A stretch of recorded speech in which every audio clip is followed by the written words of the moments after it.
Oh, who would have thought that this entire Russian attack will appear just in a gray zone with the help of the Ukrainian counteroffensive? Russians are still encircled in Kucherev Yar as they don't have any sort of the supplies. Probably they're drinking from the swamps or lakes or ponds under the constant fire coming like a hell from Ukrainian defenders. And the situation in the south is nothing good for Russians either, judging on those remarks left for us by Michael73, OSINT analytic, who actually makes those wonderful maps. Yeah, I might say that Russians still try to go on the south using multiple of the vectors. They actually propel little taken fields by the cost of the hundreds lives every day, and they use their aviation plus artillery on Ukrainian positions, but we know that Ukraine has way less losses compared to Russians.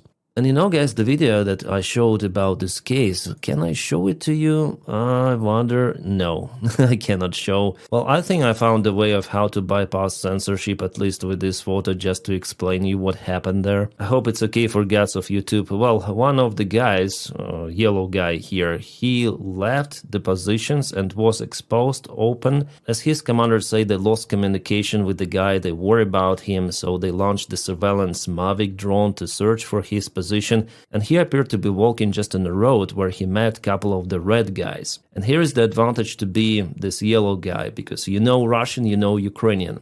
Maybe English, like I do, yeah? But the thing that most of our guys, they speak Russian without accent, almost without accent. So those red guys, they thought that this guy is their pal since he speaks Russian, and for them this guy was a friendly one despite him wearing a Ukrainian uniform. You speak Russian, it means you are our dude. So they greeted each other, they went down the road, and our guy, he waited for the proper time to kaput those couple of the red guys. That's it. As stupid as it looks for Russians, they are absolutely in lack of coordination, and they cannot distinguish Ukrainian soldiers or Russian ones. Well, maybe they were sometimes for the sabotage operations Ukrainian uniform, maybe that is why it happened, but our guy did the proper job, so he cancelled those couple of the red guys. I have nothing against the real red guys, but those in cartoon, just a cartoon which I draw, they were cancelled, flatlined. The full not cartoon video you may check out on my channel on Telegram. The link is in the video description.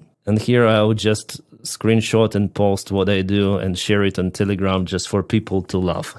And we have the geo-confirmation about this T-type of the crossroad, which gives us the idea that all of this area is in a gray zone. Russians were repelled almost fully, I would say. Well, they still attack here in those two villages in Poltavka, Ruzzian Yar, because logistics is better in this area for them. Here's just one more river, which is difficult for Russia. And by the way, they also have losses here, some of the armored vehicle in the same spot. Oh yeah, that's already told about the day before yesterday, 9 vehicles lost for Russia. So from this direction we have good news, but also we have the information and confirmation that Russia gathers so many forces to this region, and not only that they are preparing to outstanding attack this autumn.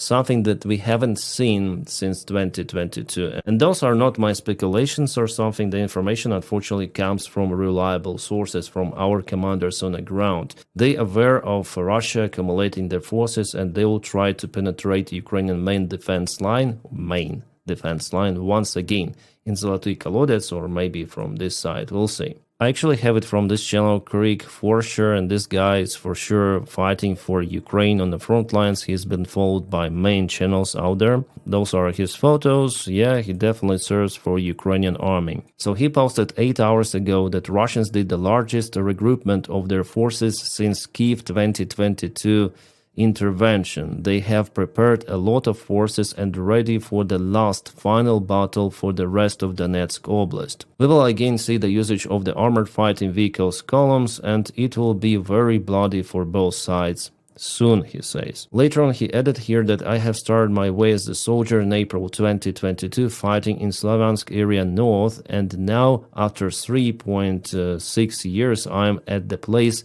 with the same people, ironically.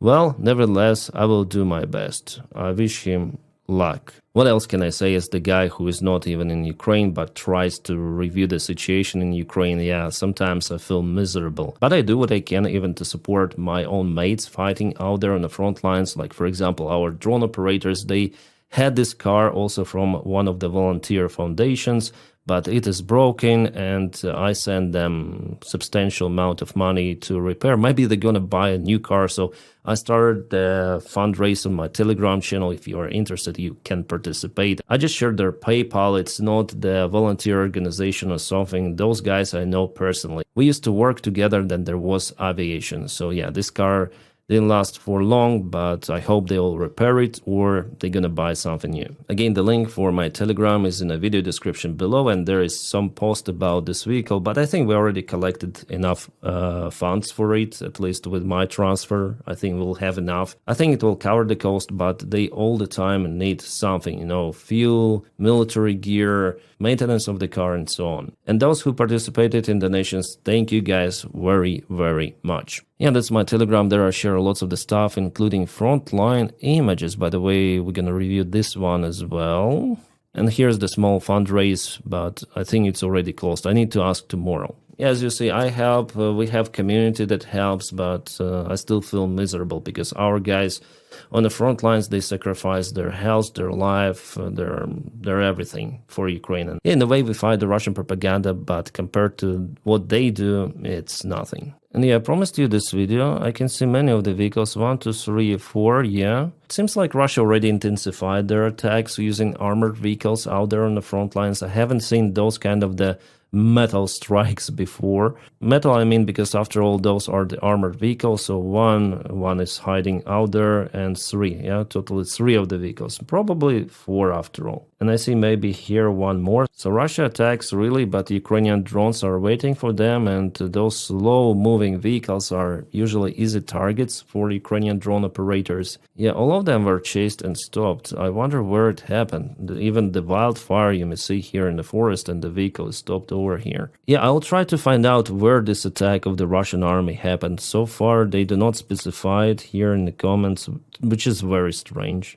In the comment, we have the 65th Mechanized Brigade crushed Russian armed group of MTLBs, APCs, and tank before they could even reach Ukrainian positions. 7 vehicles were destroyed and over 30 Russian troops eliminated. So 7 vehicles. Yeah, maybe there were even more vehicles, couple of midwaves. This is again coming to scenario of 2023, where Russia used multiple of those mechanized strikes, but now it's different. Ukraine has more drones, so absolutely there will be tremendous, way more losses for Russia in this case. This is absolutely unhinged.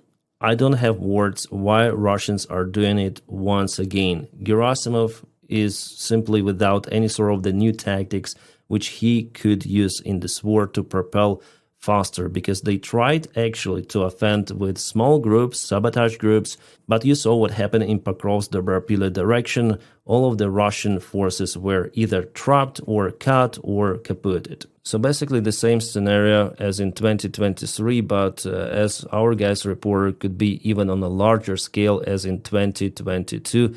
Attempt for Russia to encircle Donbass entirely. Alright, and I know where this attack happened. It happened not far away from Robotyne village, southern part of Ukraine. Very interesting. I thought that Russia will concentrate their forces mainly on Pokrovsk, Dobropilya direction, but they also placed those at the very flat terrain area in Zaporizhia. Kind of stupid move, I would say, because everything out there is open. And let's go back to review the military map and think how they might do it. Deep State military map source, they don't have the update coming from this direction, but we have it from different source. Deep State usually gives information with some of the delay, like couple of days is okay for them. They don't want to give the actual information coming. So how I see it, because Russia intensified strikes in Siversk, in northern part of Liman direction, also over here and not far away from Toretsk, I see this kind of the advancement of Russia. So they want to get Liman, advance from 2 of the sides, to Slovyansk over here.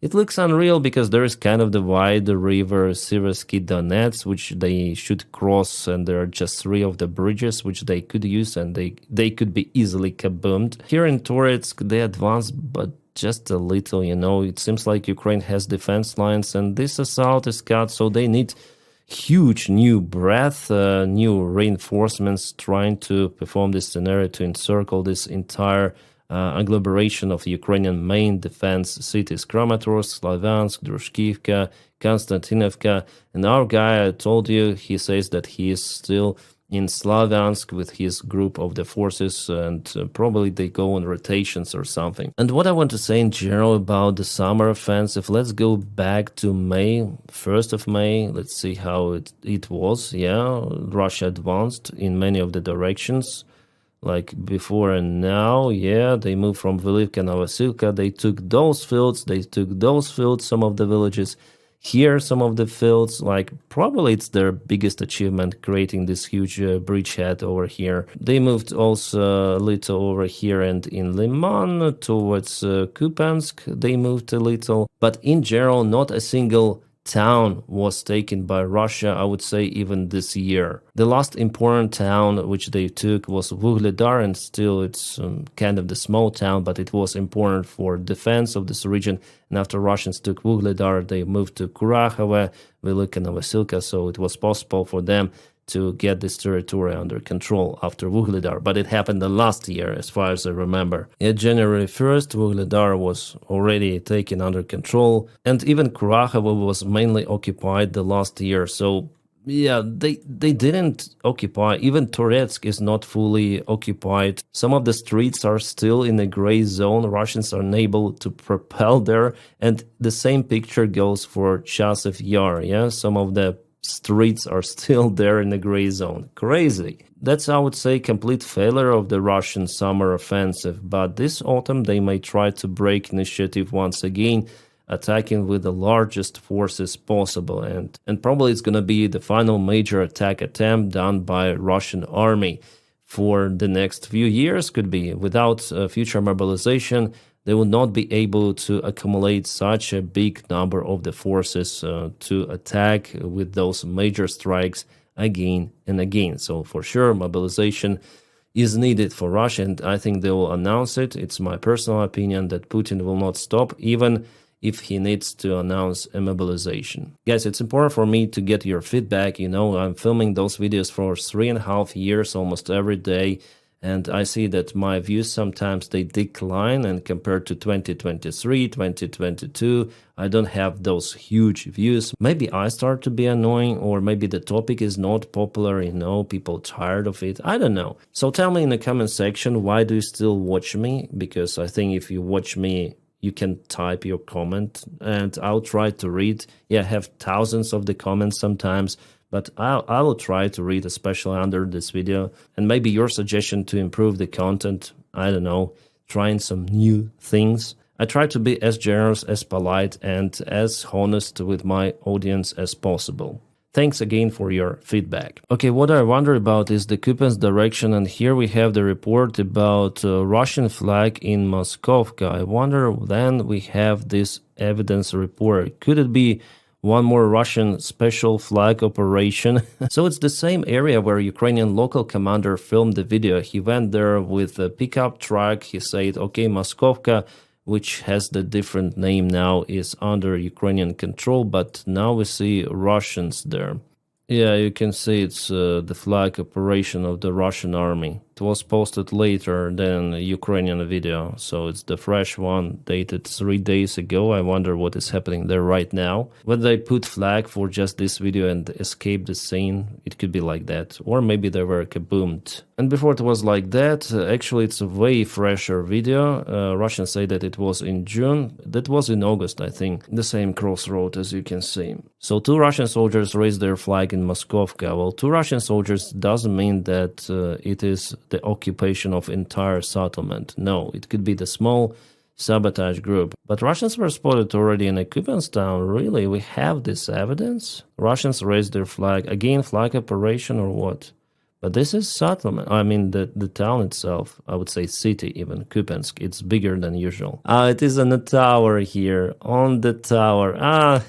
They put the flag on top of the tower with the help of the drone, that's it. And even here you see in the central part of Kupensk, oh my god. Yeah, here we go. For sure it's not the presence of the Russian army. That's the stupidity of the second army in the world. I wonder what they want to achieve with that. Just propaganda picture for the Russian TV, or maybe they really send this info to Putin that they took the central part of Kupensk under control. I mean, this is hilarious. Yeah, Russians already post those kind of the maps saying that they're in the central part of the city, which is not real. If you see this Russian with flag, it doesn't mean that it's the successful Russian army advancement. It's just the suicide mission for this lonely Russian soldier carrying the flag behind the front lines alone. Sometimes there are two of the people. Everything of that is just to make this stupid drone video and to post it, to share the success of the Russian army in Kupensk. For now, I see it like that and try to convince me otherwise. I don't see the real evidence of the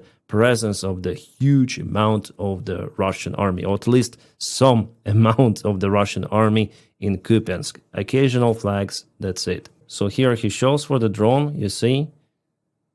And immediately he runs away because they're not controlling this area. But still, you know, this guy reached the central part of the city. In this case, not with the help of the drone. It was a difficult task, but how Russians offend to Pokrovsk the same way they go to Kupensk. Again, it tells that the front lines, they're very flexible and there are big holes in defense of Ukraine, unfortunately. But the same holes you may find in defense of Russia. That's why Ukraine sometimes is successful with the counterattacks. And look at this tower in Kupensk. No Russian soldier would dare to climb there, so of course it was the drone delivery of the flag. Oh my god, what happened there? Oh, that's the classical Russian flag operation.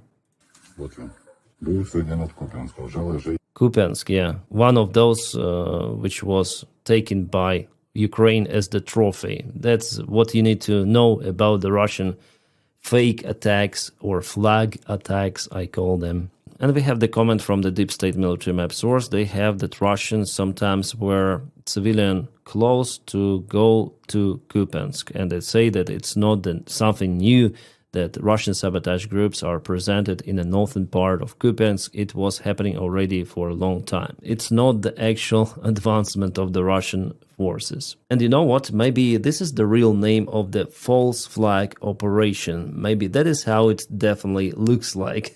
Some statement from Zelensky about the situation on the front lines. He says that if Ukraine gives up territories to Russia, Russia will capture Dnipro and open the way to occupy Kharkiv.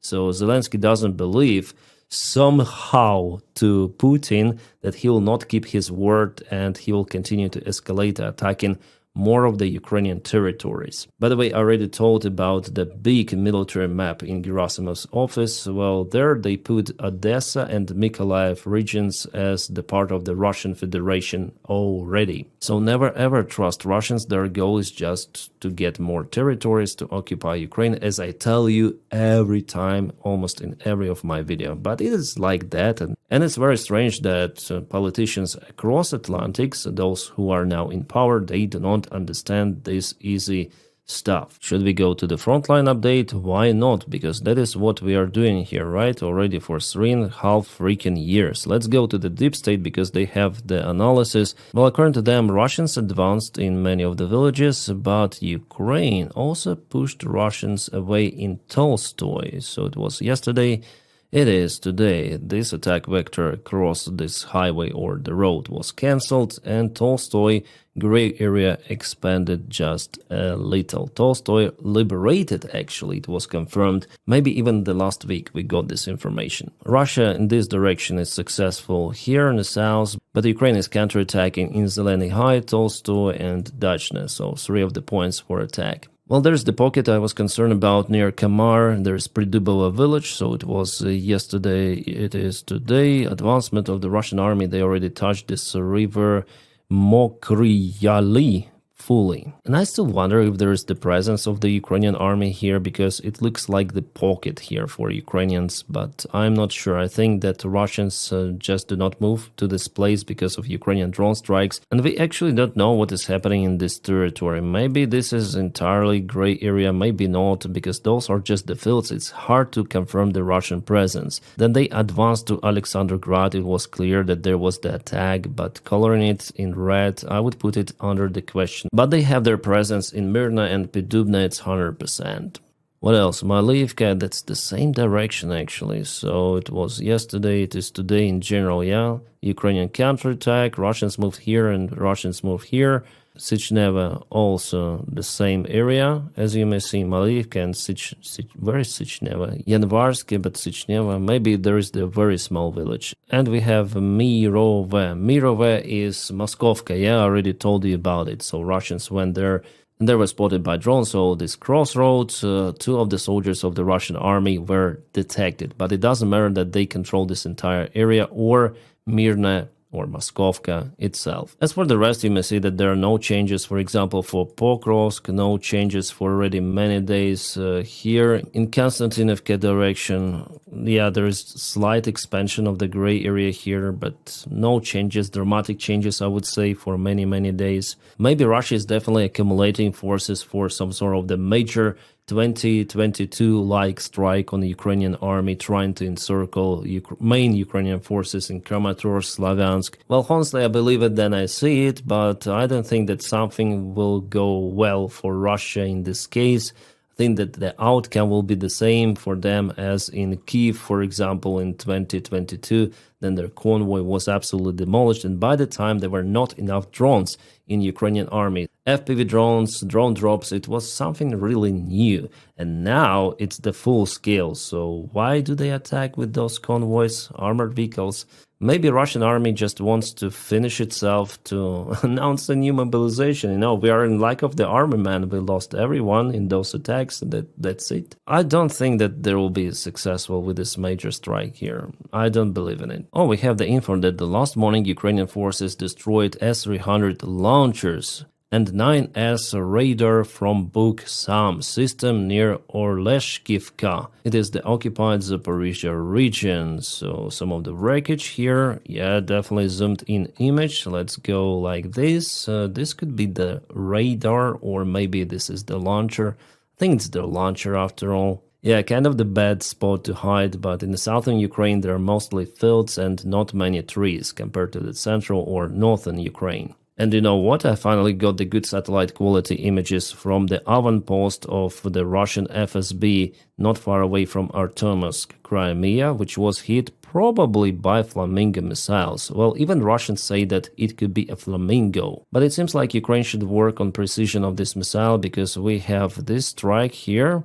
You see that there is the damage and this building is no go, and the other missile hit nearby, so it's not so precise as I thought actually. But look at this hole, yeah, it's not very deep here at the beach, very close to the beach. Definitely it was Flamingo strike. Well, at least I think it is like that. And this is the evidence published yesterday showing that Ukraine is definitely using Flamingo missiles. This missile part, the tail part, empennage, with a couple of the fins which survived, was spotted not far away from Mariupol airport. It again landed nearby. It crashed into the field, burned the ground. Well, maybe Russians had some of the air defense there, which was hit in this field, but I'm not sure. I don't have real evidence of that. Russians say that they've shut down this missile, which I think also is not correct, because it is usually shut down on the way, well before reaching airfield. Well, there is the small chance that after all they shut it down, but you see, Ukraine should work on precision of those Flamingo missiles. They are devastating, really powerful, but precision is not great, and here you can see the kaboom over there close to the airfield, but not at the airfield territory. Alright, we have the new update about the Russian refineries. Ukraine really went berserk mode in August, hitting 24.2% of the entire Russian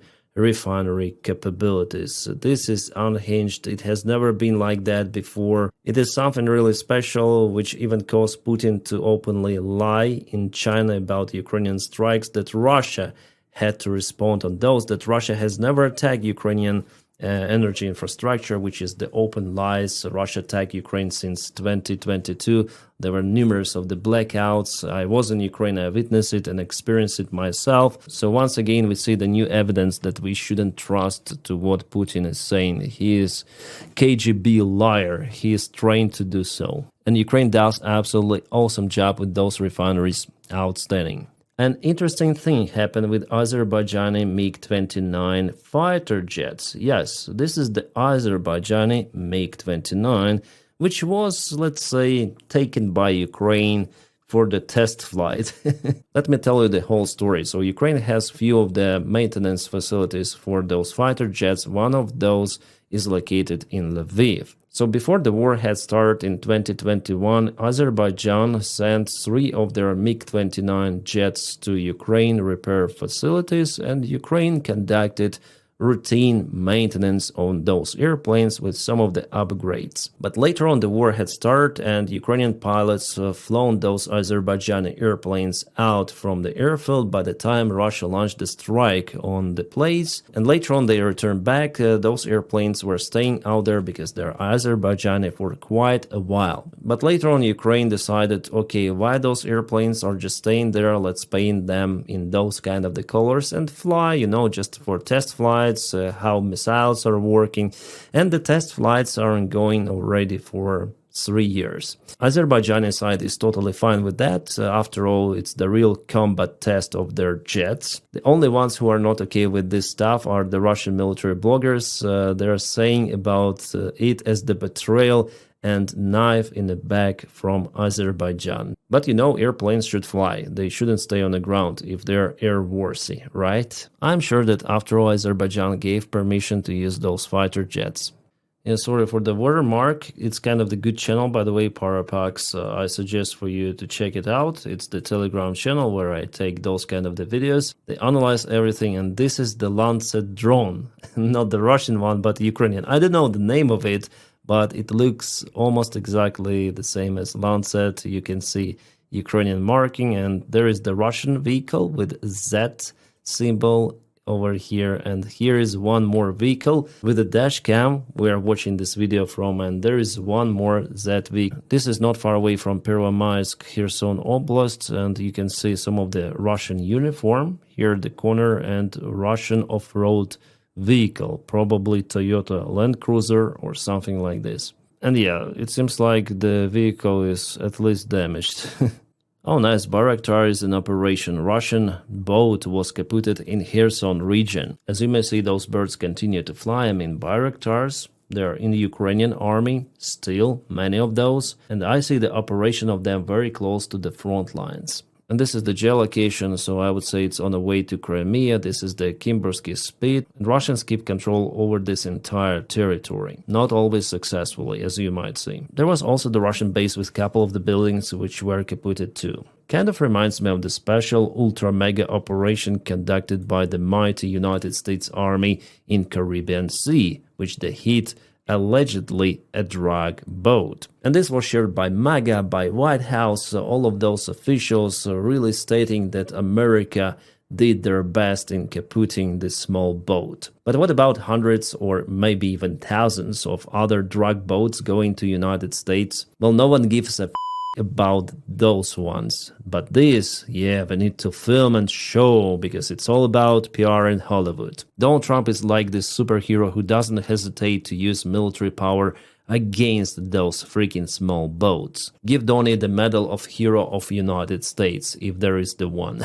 But in fact, we understand that Donnie is unable to stop traffic into United States, of course. It is just the show for stupid MAGA, that's it. I wonder why did they use MQ Reaper instead of B-2 bombers. Then Ukraine does absolutely same stuff, no one even retweets that except some of the military guys and influencers like me. You don't need to have an American-sized army to kaput those small boats, just some special tools for that. That's it. Well, guys, we have this new information that changes everything for Russia. It seems like Russian or Putin's visit to China was not that successful as I thought before and as I stated in my previous video.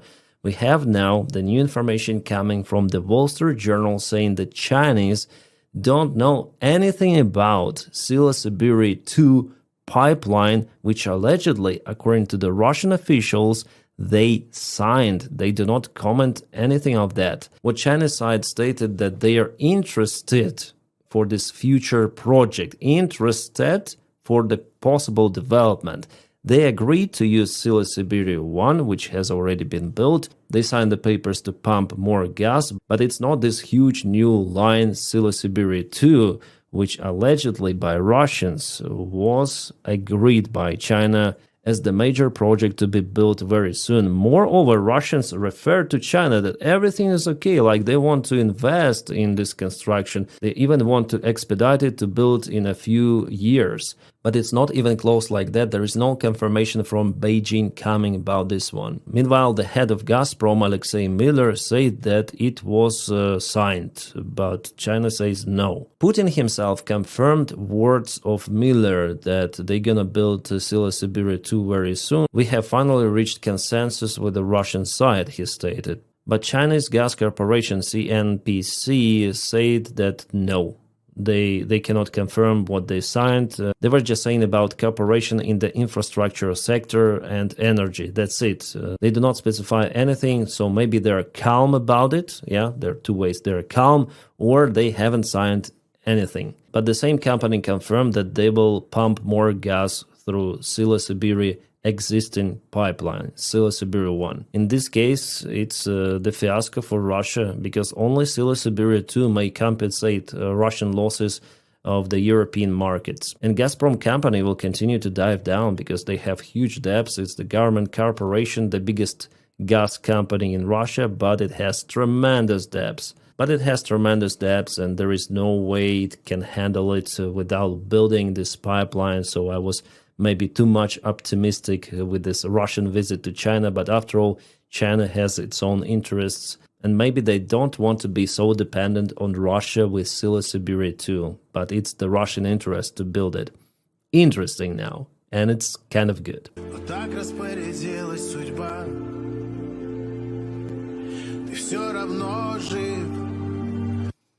That's the Russian soldier.